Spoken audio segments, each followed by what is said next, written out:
Hello, I'm Robert Mackenzie at the Harper Library of the University of Chicago. Almost everyone here, like every family in the United States, has suffered from one of the great evils of our time, inflation, spiraling prices that bring unemployment and threaten to undermine the savings of the whole people. Well, now, we've all agonized about this problem. Milton Friedman has spent many years analyzing it, and he's convinced he understands the cure, as you'll see in this film.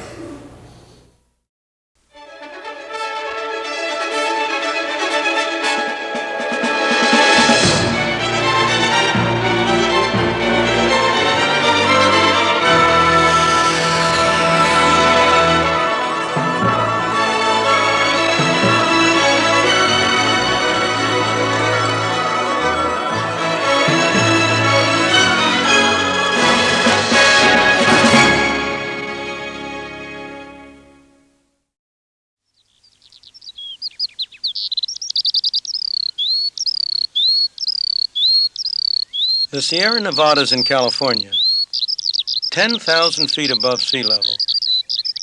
In the winter, temperatures drop to 40 below zero. In the summer, the place bakes in the thin mountain air. In this unlikely spot, the town of Bodie sprang up. In its day, Bodie was filled with prostitutes, drunkards, and gamblers. Part of the colorful history of the American West.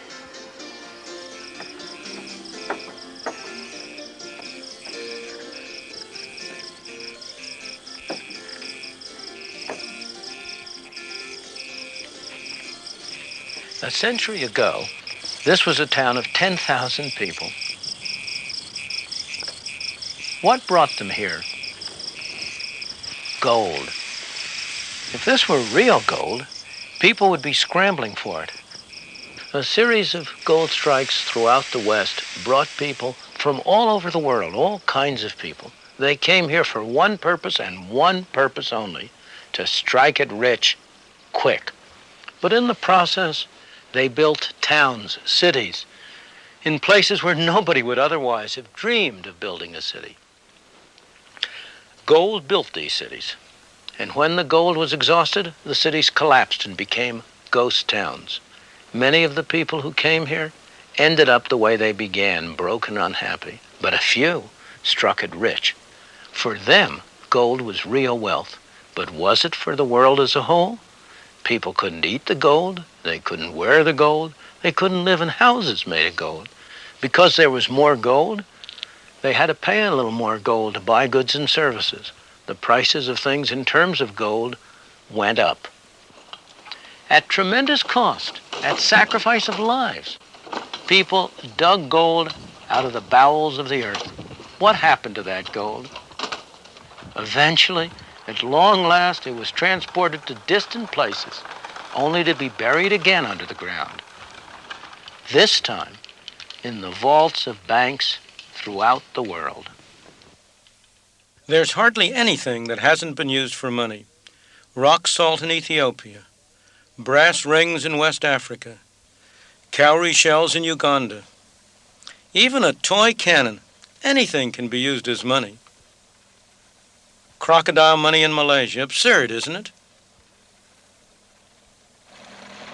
That beleaguered minority of the population that still smokes may recognize this stuff as the raw material from which their cigarettes are made.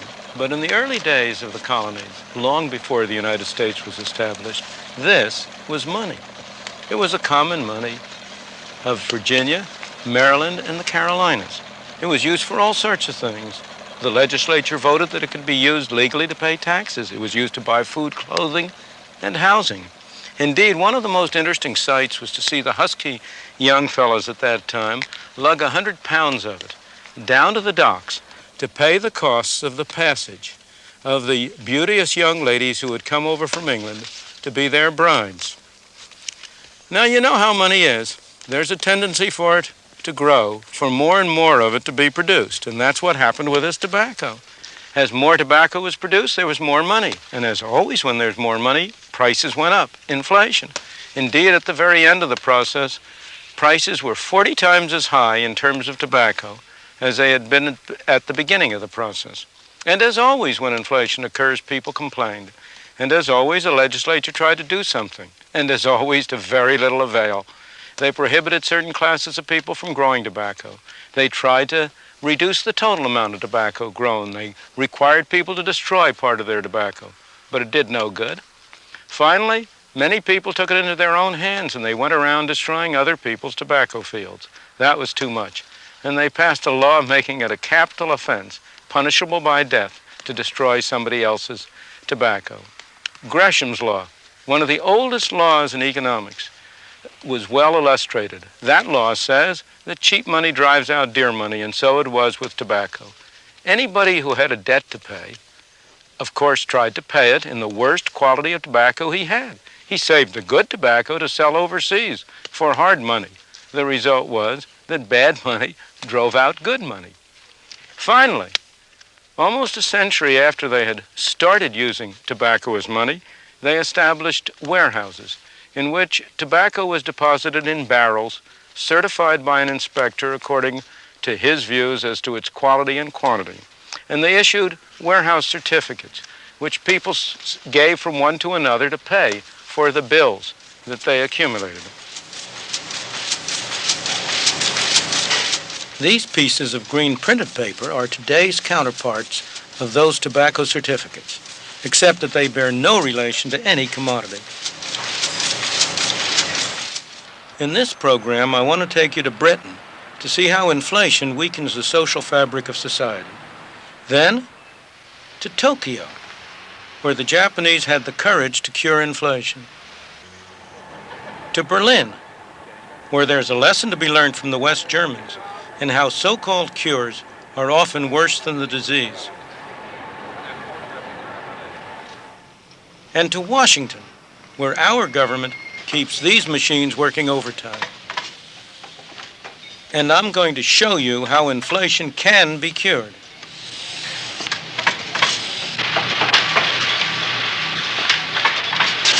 The fact is that most people enjoy the early stages of the inflationary process. Britain, in the swinging 60s, there was plenty of money around. Business was brisk, jobs were plentiful, and prices had not yet taken off. Everybody seemed happy at first. But by the early 70s, as the good times rolled along, prices started to rise more and more rapidly. Soon, some of these people were going to lose their jobs. We have got it made. The party was coming to an end.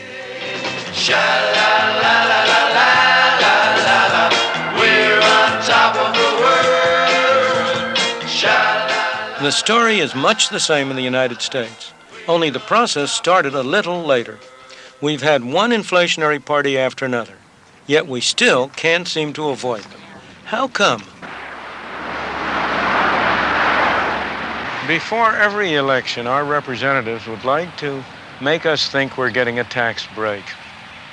And they're able to do it while at the same time actually raising our taxes because of a bit of magic they have in their kit bag.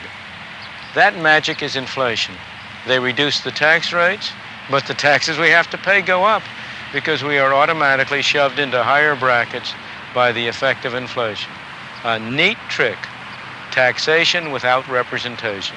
The more I work, it seems like the more they take off of me. I know if I work an extra day or 2 extra days, what they take in federal income tax alone is almost doubled because it apparently puts you in a higher income tax bracket and it takes more off you. Bob Crawford lives with his wife and 3 children in a suburb of Pittsburgh. They're a fairly average American family. Don't slam the door, Daphne. Okay. All right. What are you doing? Making your favorite dish. No. We went to the Crawfords' home after he'd spent a couple of days working out his federal and state income taxes for the year. For our benefit, he tried to estimate all the other taxes he had paid as well. In the end, though, he didn't discover much that will surprise anybody. Inflation is going up. Everything's getting more expensive. No matter what you do, as soon as you walk out of the house, everything's going up. Your gas bills keep going up, electric bills, your gasoline. You could name 1,000 things that are going up, but just everything's going sky high. Your food. My wife goes to the grocery store. We used to live on, say, $60 or $50 every 2 weeks just for our basic food. Now it's $80 or $90 every 2 weeks. Things are just, they're going out of sight as far as expense to live on. Like I say, it's getting tough, and it seems like every month it gets worse and worse. And I don't know where it's going to end. At the end of the day, I've spent nearly $6,000 of my earnings on taxes. That leaves me with a total of $12,000 to live on. That might seem like a lot of money, but 5, 6 years ago, I was earning $12,000. How does taxation without representation really affect how much the Crawford family has left to spend after it's paid its income taxes? Well, in 1972, Bob Crawford earned $12,000. Some of that income was not subject to income tax. After paying income tax on the rest, he had this much left to spend. 6 years later, he was earning $18,000 a year. By 1978, the amount free from tax was larger, but he was now in a higher tax bracket, so his taxes went up by a larger percentage than his income. However, those dollars weren't worth anything like as much. Even his wages, let alone his income after taxes, hadn't kept up with inflation. His buying power was lower than before. That is taxation without representation in practice. We had a number of you brothers that are sitting here today that were with us on that committee, and I'd like to tell you one of the things... There are many traditional scapegoats blamed for inflation. How often have you heard inflation blamed on labor unions for pushing up wages? Workers, of course, don't agree. But fellas, this is not true. This is a subterfuge. This is a myth. Your wage rates are not creating inflation. And he's right. Higher wages are mostly a result of inflation rather than a cause of it. Economists in this country... Indeed, the impression that unions cause inflation arises partly because union wages are slow to react to inflation. And then there's pressure to catch up. On a day-to-day basis, trying to represent our own members. But that, in fact, is not the case. Not only can we not play catch-up, we can't even maintain a wage rate commensurate with the cost of living that's going up in this country.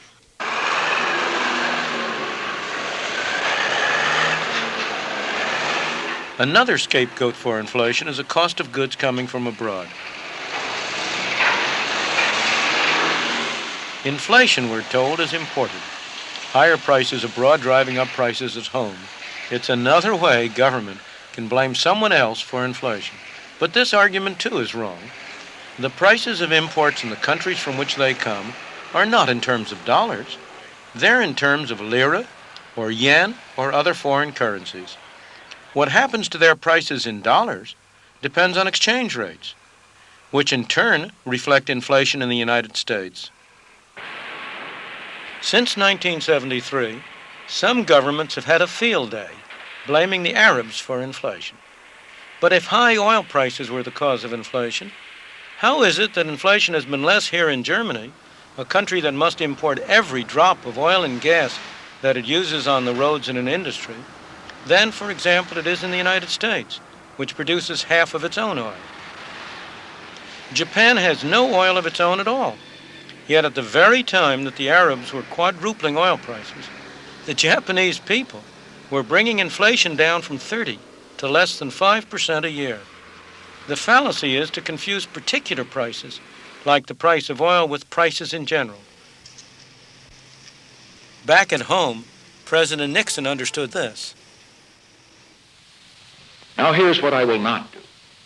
I will not take this nation down the road of wage and price controls, however politically expedient that may seem. Controls and rationing may seem like an easy way out, but they are really an easy way in for more trouble. To the explosion that follows when you try to clamp a lid on a rising head of steam without turning down the fire under the pot. Wage and price controls only postpone a day of reckoning, and in so doing, they rob every American of a very important part of his freedom.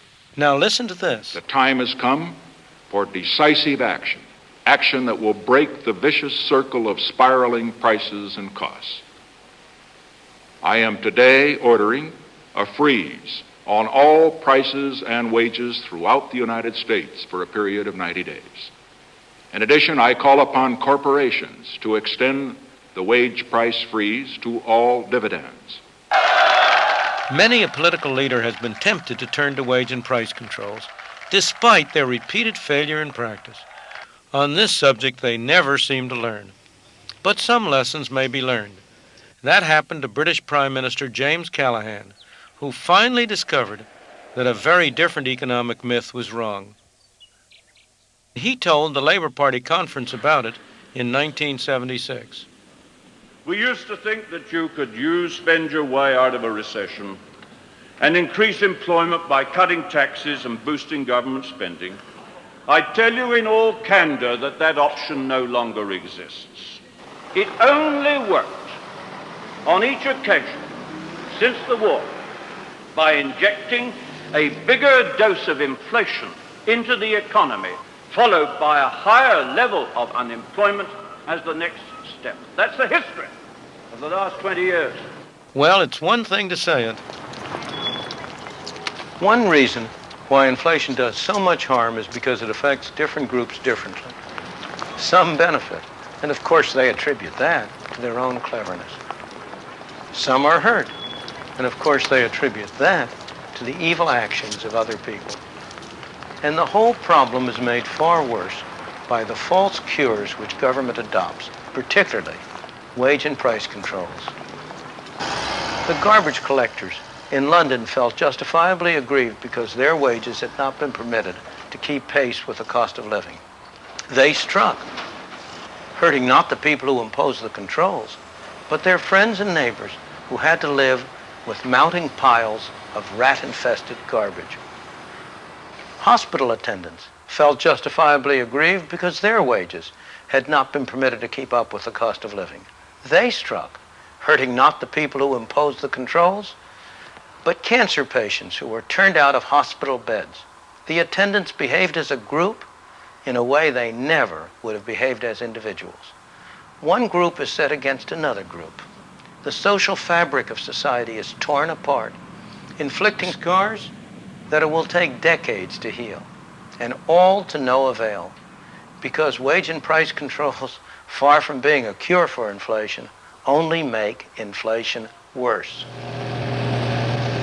Within the memory of most of our political leaders, there's one vivid example of how economic ruin can be magnified by controls, and a classic demonstration of what to do when it happens. Germany, 1945, a devastated country, a nation defeated in war. The new governing body was the Allied Control Commission, representing the United States, Britain, France, and the Soviet Union. They imposed strict controls on practically every aspect of life, including wages and prices. Along with the effects of war, the results were tragic. The basic economic order of the country began to collapse. Money lost its value. People reverted to primitive barter, or they used cameras, fountain pens, cigarettes, whiskey as money. That was less than 40 years ago.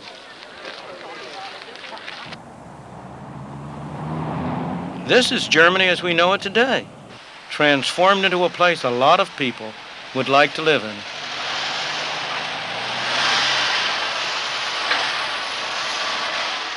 How did they achieve their miraculous recovery? What did they know that we don't know? Early one Sunday morning, it was June 20th, 1948, the German Minister of Economics, Ludwig Erhard, a professional economist, simultaneously introduced a new currency, today's Deutschmark, and at one fell swoop abolished almost all controls on prices and wages. Why did he do it on a Sunday morning? It wasn't, as you might suppose, because the stock markets were closed on that day. It was, as he loved to confess, because the offices of the American, the British, and the French occupation authorities were closed that day. He was sure that if he had done it when they were open, they would have countermanded the order. It worked like a charm. Within days, the shops were full of goods. Within months, the German economy was humming along at full steam. Economists weren't surprised at the results. After all, that's what a price system is for. But to the rest of the world, it seemed an economic miracle that a defeated and devastated country could, in little more than a decade, become the strongest economy on the continent of Europe.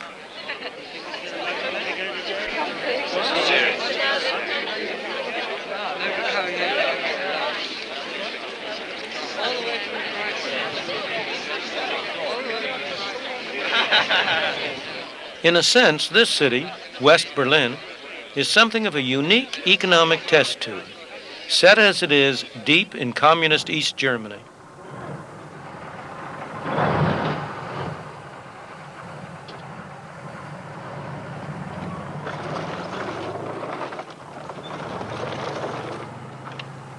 Two fundamentally different economic systems collide here in Europe, ours and theirs, separated by political philosophies, definitions of freedom, and a steel and concrete wall.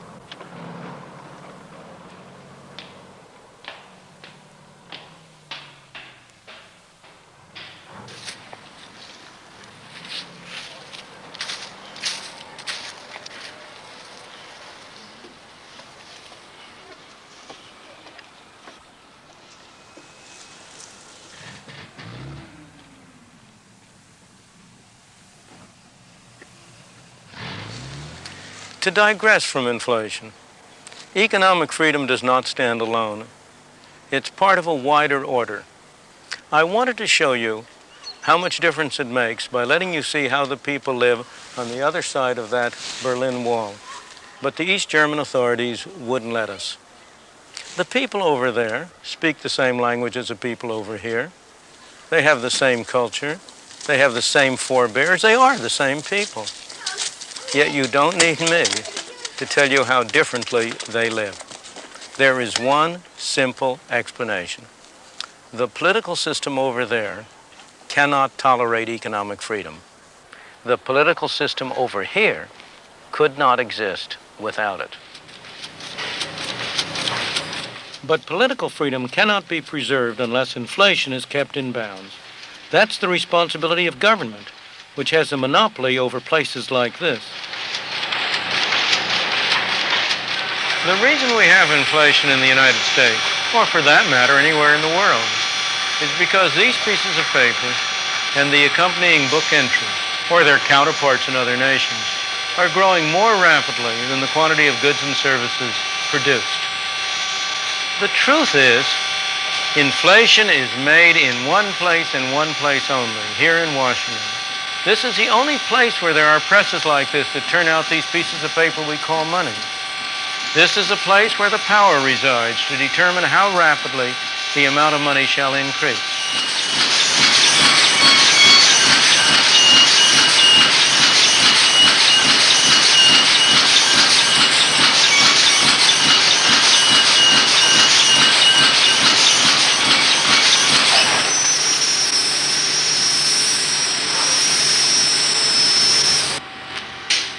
What happened to all that noise?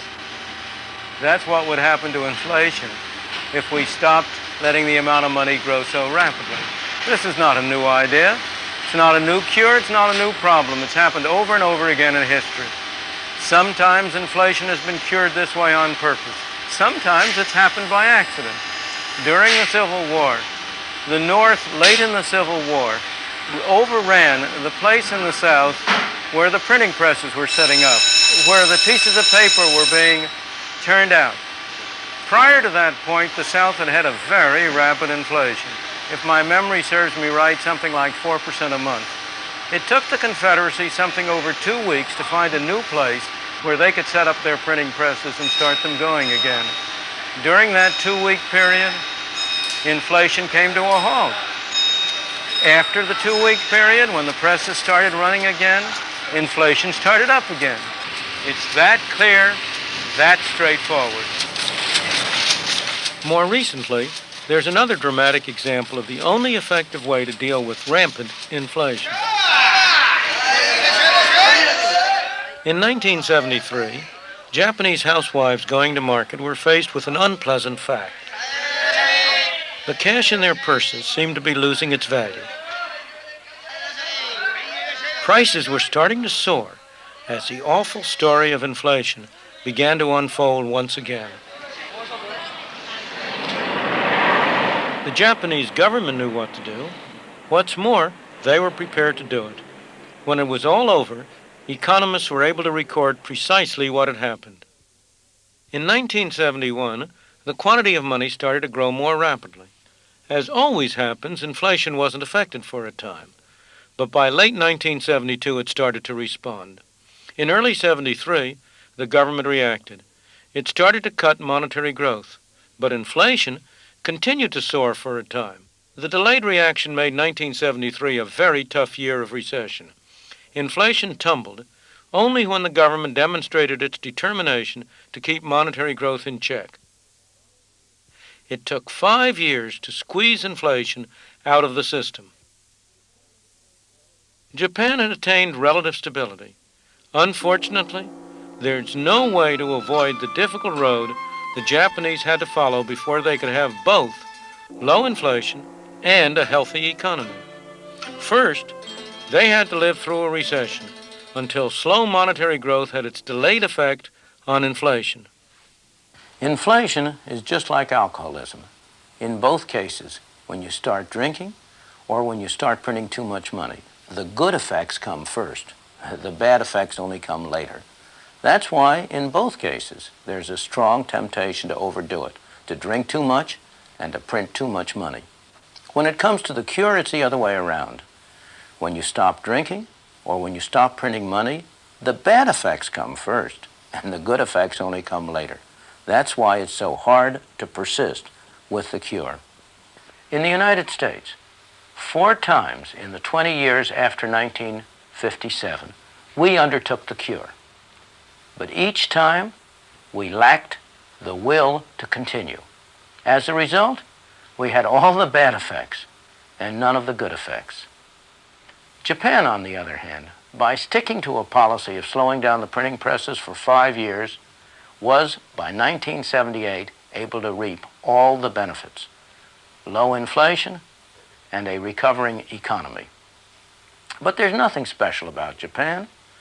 Every country that has had the courage to persist in a policy of slow monetary growth has been able to cure inflation and at the same time achieve a healthy economy.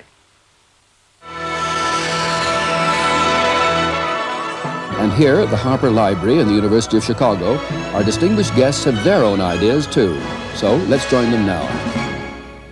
If you can control the money supply, you can certainly cut back or control the rate of inflation. I'd have to say that that prescription is a little bit easier to write than it is to fill. I think there are some other ways to do it, and I would relate the money supply. I think inflation is a measure of the relationship between money and the goods and services that money is meant to cover. And so if you can stimulate the production of goods and services, it's helpful. It's a little tougher to control the money supply, although I think it can be done, than just saying that you should control it, because we've had the growth of credit cards, which is a form of money created, in effect, by the free enterprise system. It isn't all just printed in Washington. But that may sound too defensive. I think he was right in saying it was that the inflation is Washington-based. Mr. Martin, nobody's been in the firing line longer than you, 17 years head of the Fed. Could you briefly comment on that, and we'll go around the group? I'd want to say 19 years. I wouldn't be out here if it weren't for Milton Friedman today. He came down and gave us advice from time to time. Never taken him. He's going to do some interviewing later, I warn you. And I'm rather glad we didn't take us all the time. In your 19 years as chairman of the Federal Reserve, Bill, the average growth in the money supply was 3.1% per year. The inflation rate was 2.2%. Since you left, the money supply has exactly doubled. The inflation rate is averaged over 7%. And of course, in recent times, the money supply has been growing in double-digit territory, as has our inflation rate. May I first of all confirm two facts which have been so vividly brought out in the film of Professor Friedman, namely that at the basis of the relatively good performance of Western Germany were really two events. One, the establishment of a new sound money, which we tried to preserve sound afterwards. And secondly, the jump overnight into a free market economy without any controls over prices and wages. These were the two fundamental facts. Now, we have tried to preserve monetary stability by just trying to follow this prescription of Professor Friedman, namely monetary discipline, keeping monetary growth relatively moderate. I must, however, warn you, it's not so easy as it looks if you just say governments have to have the courage to persist in that course. Yeah. Nobody does disagree with the proposition that excessive growth in money supply is an essential element in the inflationary process, and that the real problem is not what to do, but how to have the courage and the will to do it. And I want to go and start, if I may, on that subject, because I think that's what we ought to explore. Why is it we haven't had the courage and don't, and under what circumstances will we? And I want to start with Bill Martin, because his experience is a very interesting experience. His 19 years was divided into different periods. In the first period, that average that Burl Sprinkle spoke about, averaged two very different periods. An early period of very slow growth and slow inflation, a later period of what at the time was regarded as creeping inflation. Now we'd be delighted to get back to it. People don't remember that at the time that Mr. Nixon introduced price and wage controls in 1971 to control an outrageous inflation, the rate of inflation was 4.5% per year. Today we'd regard that as a major achievement. But the latter part of the period when you were chairman was a period when the inflation rate was starting to creep up and money growth rate was also creeping up. Now, if I go from your period, you were eloquent in your statements to the public, to the press, to everyone about the evils of inflation and about the determination of the Federal Reserve not to be the architect of inflation. Your successor, Arthur Burns, was just as eloquent, made exactly the same kinds of statements, as effectively, and again, over and over again, said the Federal Reserve will not be the architect of inflation. His successor, Mr. G. William Miller, made the same speeches and the same statements and the same protestations.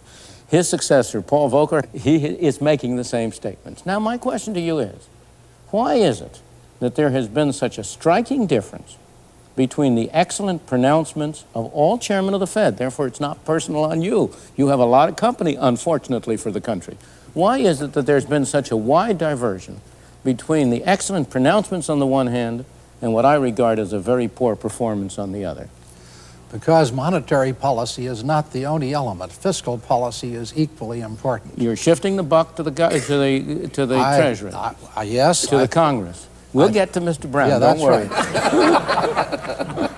The relationship of fiscal policy to monetary policy is one of the important things. Could you remind us, the general audience, when you say fiscal policy, what you mean in distinction to monetary policy? Well, taxation, the raising revenue. And spending. And spending. And deficits. And deficits, yes, exactly. And I think that you have to realize that when I've talked for a long time about the independence of the Federal Reserve, that's independence within the government, not independence of the government. And I've worked consistently with the Treasury to try to see that the government is financed. Now, this gets back to spending. The government says they're going to spend a certain amount, and then it turns out they don't spend that amount. It doubles. The job of the Federal Reserve is not to run government spending. It's not to run government taxation. The job of the Federal Reserve is to control the money supply.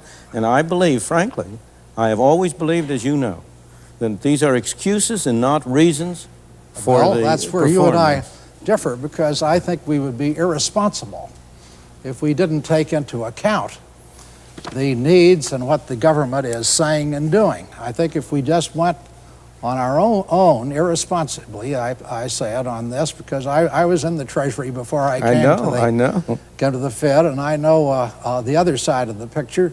I think we'd be rightly condemned by the American people and by the electorate. Every central bank in this world, including the German central bank, including the Federal Reserve System, has the technical capacity to make the money supply do over a period of 2 or 3 or 4 months, not daily, but over a period, has the technical capacity to control it. Dr. Friedman, is that right now? Cannot explain the kind of excessive money creation that has occurred in terms of the technical incapacity of the Federal Reserve System or of the German Central Bank or the Bank of England or any other central bank in the world.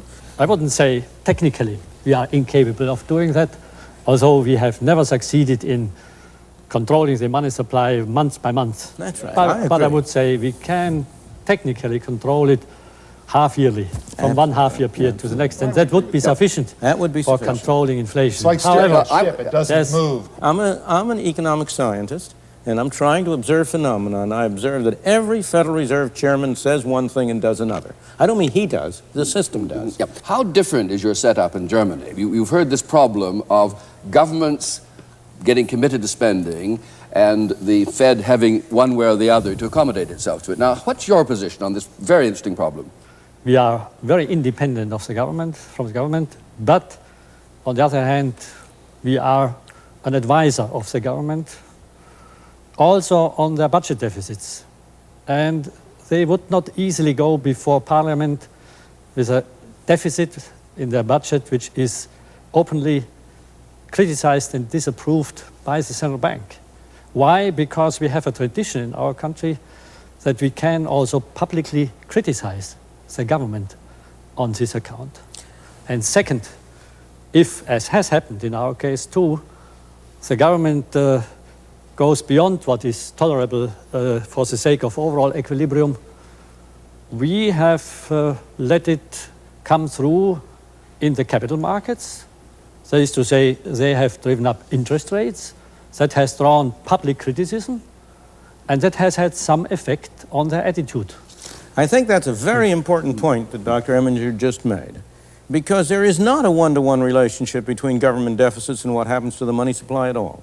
The pressure on the Federal Reserve comes indirectly. It comes because large government deficits, if they are financed in the general capital market, will drive up interest rates, and then we have the Wright-Patmans in Congress and their successors pressuring the Federal Reserve to enter in and finance the deficit by printing money as a way of supposedly holding down interest rates. Now, before I turn to Mr. Brown and ask him that, I just want to make one point which is very important.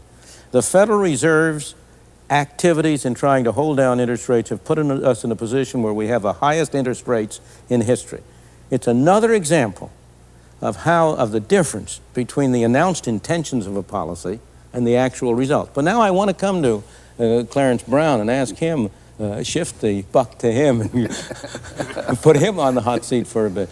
The government spending has been going up rapidly, Republican administration or Democratic administration. This is a nonpartisan issue. It doesn't matter. Right. Government deficits have been going up rapidly, Republican administration or Democratic administration. Why is it that here again you have the difference between pronouncements and performance? There is no congressman, no senator who will come out and say, I am in favor of inflation. There is not a single one who will say, I am in favor of big deficits. They'll all say, we want to balance the budget, we want to hold down spending, we want an economical government. How do you explain the difference between performance and talk on the side of Congress? Well, first, I think we have to make one point. I'm not so much with the government as I am against it. I understand. As you know, I'm a minority member of Congress. Again, I'm not directing this at you personally. I understand, of course. And while the administrations, as you mentioned, Republican and Democratic administrations, have both been responsible for increases in spending, at least in terms of their recommendation, it is the Congress, and only the Congress, that appropriates the funds and determines what the taxes are. The President has no authority to do that, and so one must lay it at the feet of the U.S. Congress.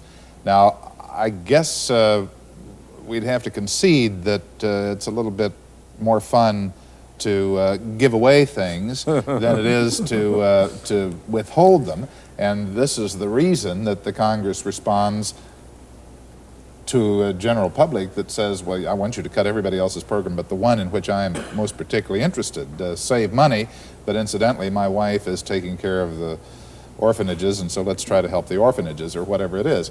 Let me try to make a point, if I can, however, on what I think is a new spirit moving within the Congress, and that is that inflation as a national affliction is beginning to have an impact on the political psychology of many Americans. Now, the Germans, the Japanese, and others have had this terrific post-war inflation. The Germans have been through it twice, after World War I and World War II, and it's a part of their national psyche. But we are affected in this country by the Depression. Our whole tax structure is built on the Depression. The idea of the tax structure in the past has been to get the money out of the mattress, where it went after the banks failed in this country and jobs were lost, and out of the woodshed or the tin box in the backyard, get it out of there and put it into circulation, get it moving, get things going. And one of the ways to do that was to encourage inflation, because if you held on to it, the money would depreciate. And the other way was to tax it away from people and let the government spend it. Now there's a reaction to that, and people are beginning to say, wait just a minute, we're not afflicted as much as we were by depression, we're now afflicted by inflation, and we'd like for you to get it under control. Now you can do that in another way, and that without reducing the money supply radically. I think the Joint Economic Committee has recommended that we do it gradually. But the way that you can do it is to reduce taxes and the impact of government, that is the weight of government, and increase private saving so that the private saving can finance some of the debt that you have. There is no way you can do it without reducing, in my opinion, the rate of monetary growth, and I, recognizing the facts, even though they ought not to be that way, I wonder whether you can reduce the rate of monetary growth unless Congress actually does reduce government spending as well as government taxes. The problem is that every time we use demand management, we get into a kind of an Iron Maiden kind of situation. We twist this way, and one of the spikes grabs us here, so we twist that way, and a spike over here gets us.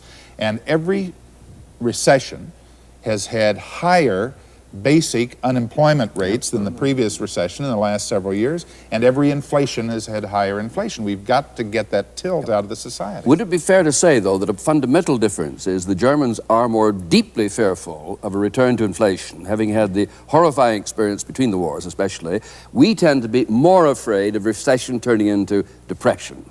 I think there is something in it, and in particular, in Germany, a government would have to fear very much in their electoral prospects if they went into such an election period with a high inflation rate. But there's another important difference. We fear unemployment. You fear more unemployment. Than inflation, it seems. Yeah, well, unemployment is feared with us too, but inflation is just as much feared. But there's another difference.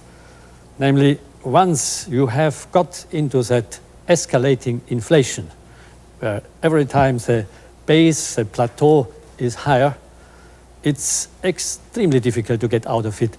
You must avoid getting into that now. That's a very cheap advice from me because you are there already. But we have, for the last 15, 20 years, always studied foreign experiences and told ourselves we never must get into this vicious circle. Once you are in, it takes a long time to get out of it.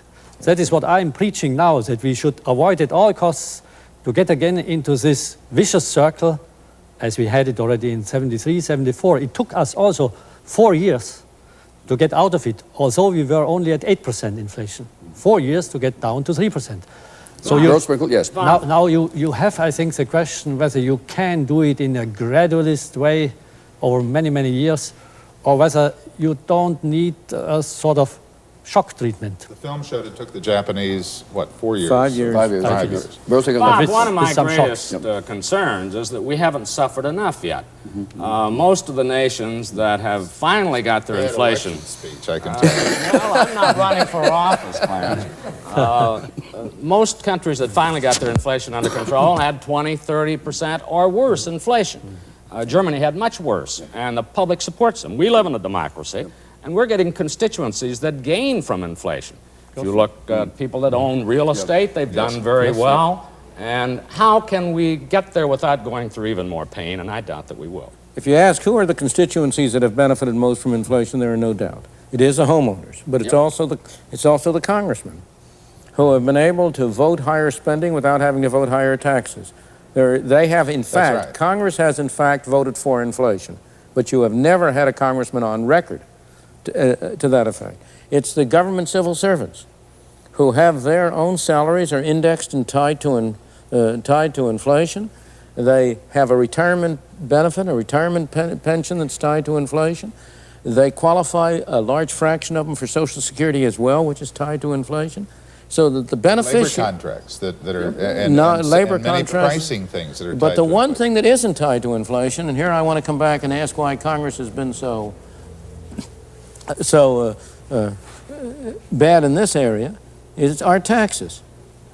It has been impossible to get Congress to index the tax system so that you don't have the present effect, where every 1% increase in inflation pushes people up into higher brackets and forces them to pay higher taxes. Well, as you know, Why I'm an hasn't- advocate of it. I know you are. Some countries do that, of course. Oh, of Canada course. does it. Yes. It Canada indexes does the index. And I went up to Canada on a little weekend seminar program on indexing and came back an advocate of indexing, because I found out that the people who are delighted with indexing are the taxpayers, because as the inflation rate goes up, their tax level either maintains its same level or goes down.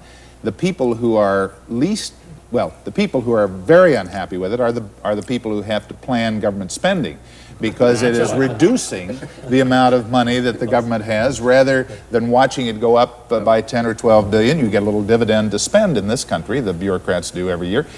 But the politicians are unhappy with it too, as Dr. Friedman points out, because you see, the politicians don't get to vote a tax reduction. It happens automatically. Yeah. And so you can't go back and in a praiseworthy way tell your constituents that I am for you, I voted the tax reduction.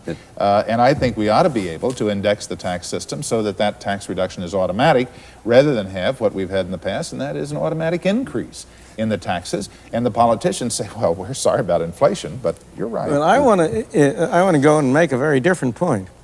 I sit here and berate you and you as government officials and so on, but I understand very well that the real culprit are not the politicians, are not the central bankers, but it's I and my fellow citizens. I always say to people when I talk about this, if you want to know who's responsible for inflation, look in the mirror.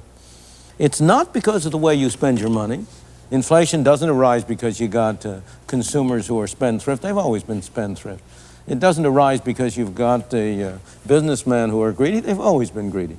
Inflation arises because we as citizens have been asking you as politicians to perform an impossible task. We've been asking you to spend somebody else's money on us, but not to spend our money on anybody else. You don't want us to cut back those dollars for education, right? And therefore, well, no, I do. We've already had a program on that. We've already had a program on that, and there's no viewer of these programs who will be any doubt about my position on that.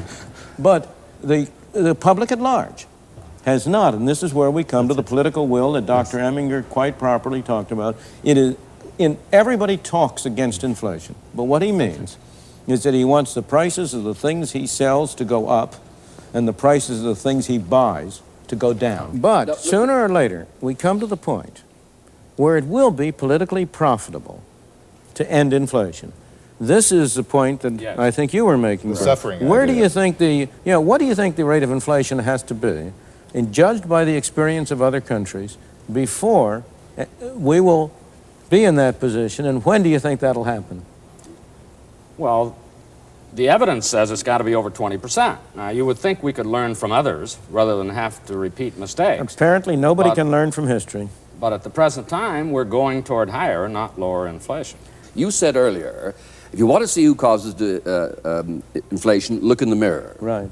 Now, for everybody watching and taking part in this, there must be some moral to that. What has to be the change of attitude of the man in the mirror you're looking at before we can effectively implement what you call a tough policy that takes courage? I think that the man in the mirror has to come to recognize that inflation is the most destructive disease known to modern societies. There is nothing which will destroy a society so thoroughly and so fully as letting inflation run riot. he must come to recognize that he doesn't have any good choices, that there are no easy answers. And once you get in this situation where the economy is sick of this insidious disease, there's going to be no miracle drug which will enable him to be well tomorrow. That the only choices he has, do I go through a tough period for 4 or 5 years of relatively high unemployment, relatively low growth, or do I try to push it off by taking some more of the hair of the dog that bit me and get around it now at the cost of still higher unemployment, as Clarence Brown said, later on. The only choice this country faces is whether we have temporary unemployment for a short period as a side effect of curing inflation, or whether we go into a period of still higher unemployment later on and have it to do all over again. That's the only choice we face. And when the public at large recognizes that, they will then elect people to Congress, a president to office, who is committed to less government spending and to less government printing of money. And until that happens, we will not cure inflation. But Dr. Friedman, let me differ with you to this extent. I think it is important that at the time you are trying to get inflation out of the economy, that you also give the man in the street, the common man, the opportunity to have a little bit more of his own resources to spend. And if you can reduce his taxes at that time and then reduce government in that process, you give him his money to spend rather than having him yield up all that money to government.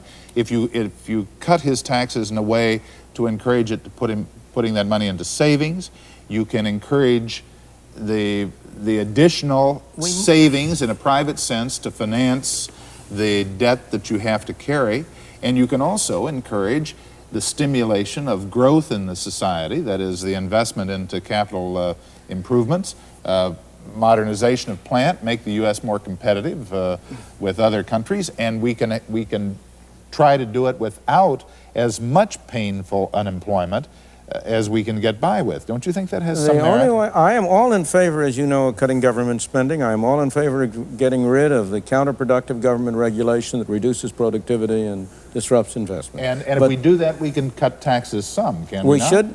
Taxes, but you are introducing a confusion that has confused the American people. And that is a confusion between spending and taxes. The real tax on the American people is not what you label taxes. It's total spending. If Congress spends $50 billion more than it takes in, if government spends $50 billion, who do you suppose pays that $50 billion? Of course. The Arab sheiks aren't paying it. Santa Claus isn't paying it. The Tooth Fairy isn't paying it. You and I, as taxpayers, are paying it indirectly through hidden taxation. Dr. And Evans, therefore, the crucial thing is to cut down total government spending from the point of view of inflation. From the point of view of productivity, some of the other measures you were talking about are far more important. But if you concede that inflation and taxes are both part and parcel of the same thing, and if you cut spending... They're not part and parcel of the same thing. If you cut spending, but you take the money from them in one way or another, the average citizen, Absolutely. to finance the growth of government. Absolutely. So if you cut back the size of government, you can cut both their inflation and their taxes. That's right.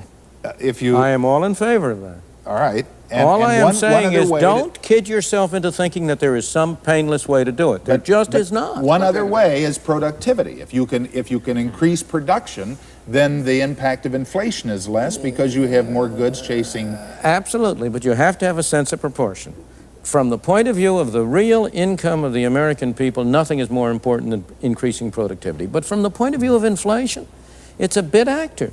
It would be a miracle if we could raise our productivity from 3 to 5% a year. That would reduce inflation by 2 won't happen percentage overnight, points. but it's part of the long range squeezing out. There is only inflation. one way to ease in my opinion, there's only one way to ease the pains of curing inflation. And that way is not available. That way is to make it credible to the American people that you are really going to follow the policy you say you're going to follow. Unfortunately, I don't see any way we can do that. That's exactly...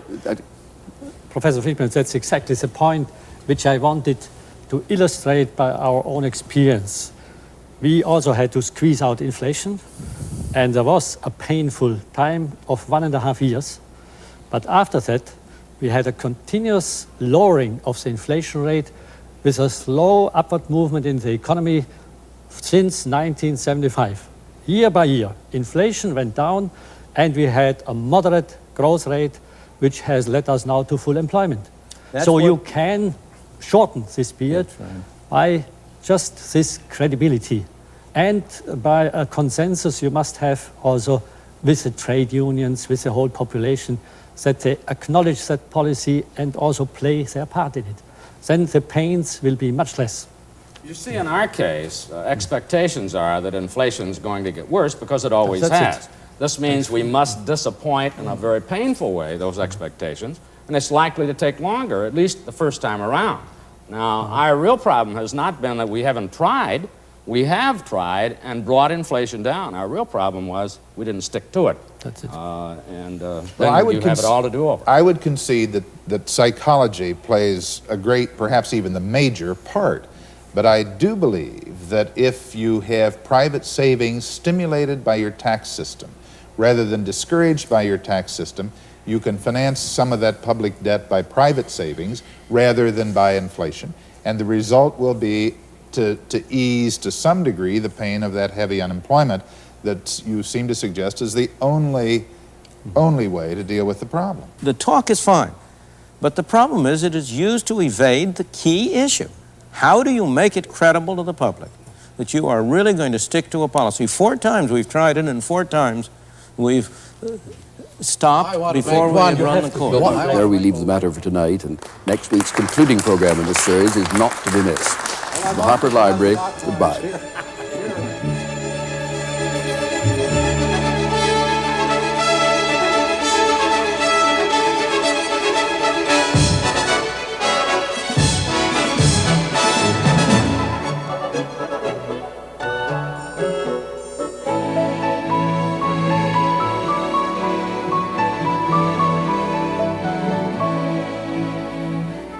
Next week, find out how power is used and abused. Learn how concentrations of power affect the lives of every American. Don't miss Free to Choose next week.